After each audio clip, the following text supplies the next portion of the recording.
Марс кызыктуу дүйнө. Ал адам өзү изилдеп жаткан айдан кийинки планета. Учурда планетарий илимпоздору аны робот сондору менен изилдеп жатышат.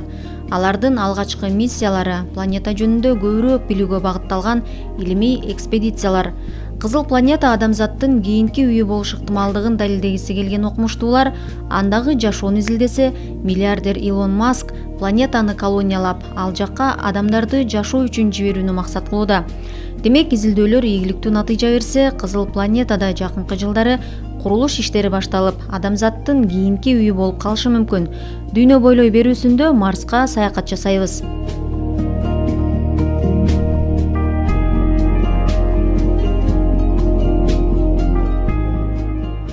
Жаңырган жылдагы бир айда эле Марска 3 аппарат жетти. Американын космос агенттиги НАСАнын Perseverance роботу 7 ай космосто учуп, Марс планетасына 18 февралда ийгиликтүү конду.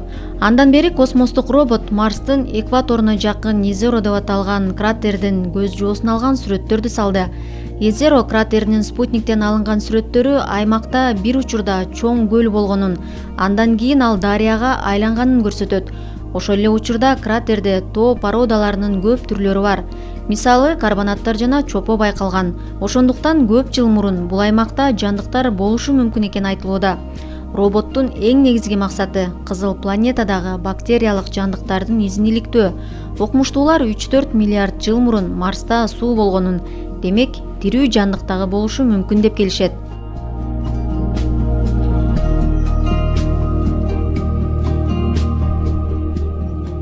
Perseverance бир айдын ичинде Марска жеткен 3-чү аппарат. Буга чейин Кытайдын жана Бириккен Араб Эмирлигинин аппараттары Марстын орбитасына кирген. 3 космостук робот 2020-жылы июль айында жерден көтөрүлгөн. Роботтор 500 миллион чакырым аралыкты жүрүп олтуруп Марска жеткен. НАСАнын кызматкерлери аппараттын ийгиликтүү конгон тажрыйбасын пайдаланып, келечекте башка роботторду жөнөтүүгө мүмкүн болорун айтууда.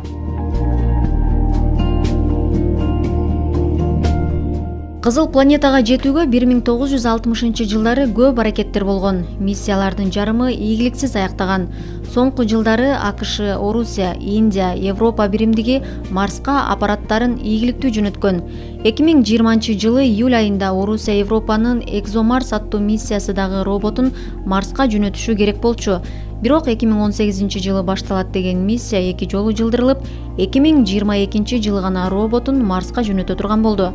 Марс менен Жердин узак аралыгынан улам миссияны жылына 2 жолу гана аткарса болот. Бул учурда эки планета бири-бирине эң жакын аралыкта болот.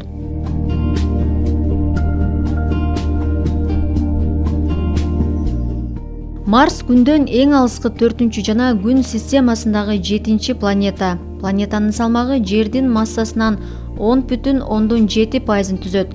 Марсты кызыл планета деп аташат. Марс сейрек кездешүүчү атмосферасы бар Жер планетасына кирет.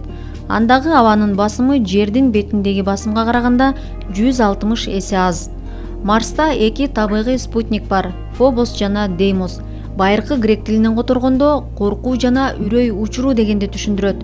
Буга чейинки Маринер 4 космос кемеси тарабынан Марска экспедицияда ачык жана кара тактар байкалган. Ошондуктан окумуштуулар жер бетинде суунун бар экендигин божомолдошкон. Учурда болжол менен 3,5 миллион жыл мурун планетада чоң суу ташкыны болгон деп болжолдонууда.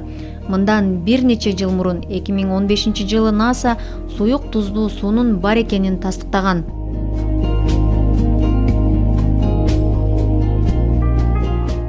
Марс күн системасындагы Жер шарынан кийинки эле күнгө жакын планета, 230 миллион чакырым узакта жайгашкан.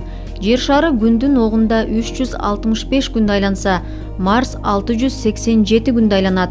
Жер менен Марс бири-бирине жакын келиш үчүн Марс планетасы күнгө жакындап, ал эми Жер шары күндөн эң алыс аралыкта турушу керек. Марс эң акыркы жолу 2018-жылы 57,6 миллион километр узактык менен эң жакын аралыкка келди. Кийинки планеталардын жолугушуусу 2287-жылы болору күтүлүүдө.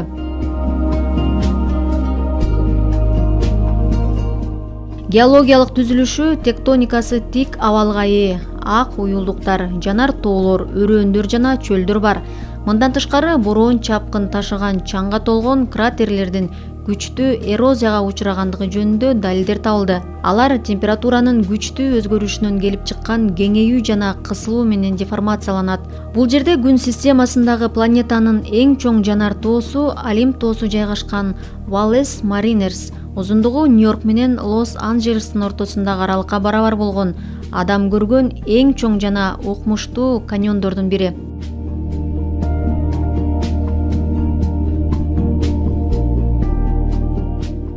Марстын атмосферасы көмүр кычкыл газынан, азоттон жана аргондон турат.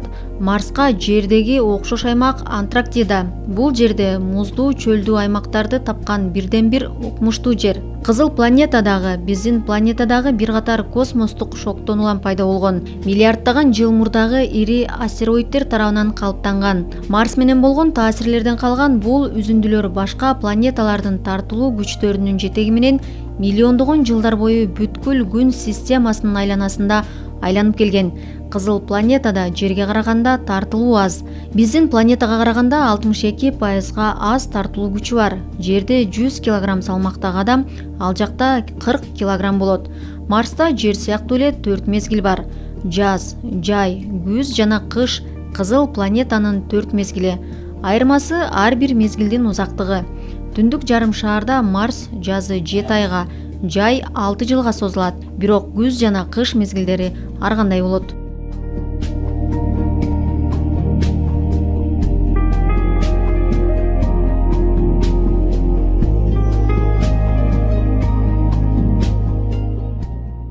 Марста жашоо бар экендиги жөнүндө илимий гипотезалар илгертен бери эле болуп келген.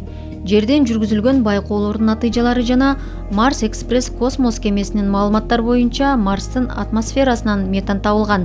Кийинчерээк 2014-жылы НАСАнын Curiosity маршруту Марстын атмосферасында метандын көтөрүлүп кеткендигин каттап, Кумберленд Рок бургулоо иштеринен алынган үлгүлөрдөн органикалык молекулаларды тапкан. 2012-жылдын декабрь айында Марста органикалык заттардын, ошондой эле уулуу перхлораттардын бар экендиги жөнүндө маалыматтар алынган. Ушул эле изилдөөлөр топурактын ысытылган үлгүлөрүндө суу буусу бар экендигин көрсөткөн.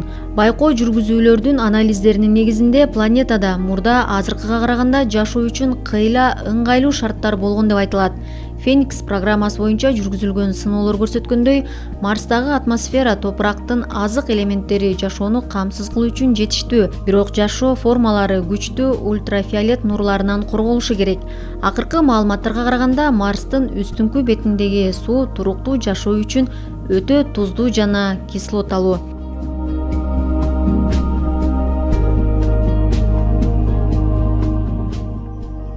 Марстын жакындыгы жана анын Жерге салыштырмалуу окшоштугу келечекте Марсты жер бетиндеги адамдар тарабынан колониялаштыруу боюнча бир катар фантастикалык долбоорлорду пайда кылды.